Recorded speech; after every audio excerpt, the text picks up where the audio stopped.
Hindi na nakapalagpa ang dalawang individual matapos itong magpositibo sa iligal na droga sa isinagawang bypass operation ng PNP sa Pasig City. Magbabalita dyan si Patrolwoman Ivy Corporal.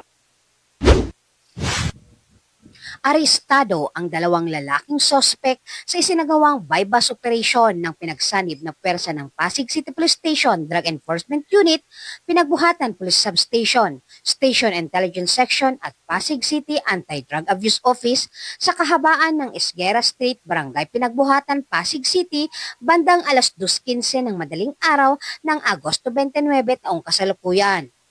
Ang mga naarestong sospek ay kinilalang sina alias Colette, lalaki, 19 anyos, walang asawa, nagtapos ng elementarya, kargador at alias Khalid, lalaki, 22 anyos, walang asawa, nagtapos ng elementarya, walang trabaho at kapwa residente ng Barangay Pinagbuhatan, Pasig City.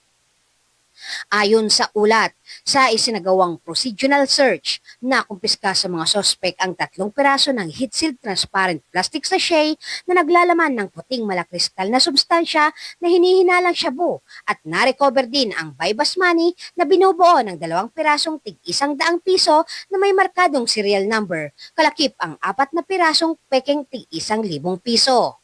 Ang mga naarestong sospek at mga nakumpiskang ebidensya ay dinala sa nasabing presinto para sa paghahain ng nakaukulang kaso at pagkatapos ay dinala sa National Headquarters Forensic Group, Camp Crame, Quezon City para sa pagsusuri o laboratory examination ang mga sa droga. Ang mga sospek ay mahaharap sa kasong paglabag sa Section 5 at 11, Article 2 ng Republic Act 9165 o Comprehensive Dangerous Drug Act of 2002.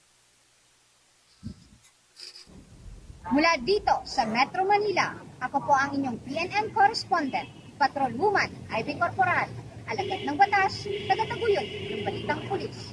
Maraming salamat, Patrolwoman Corporal.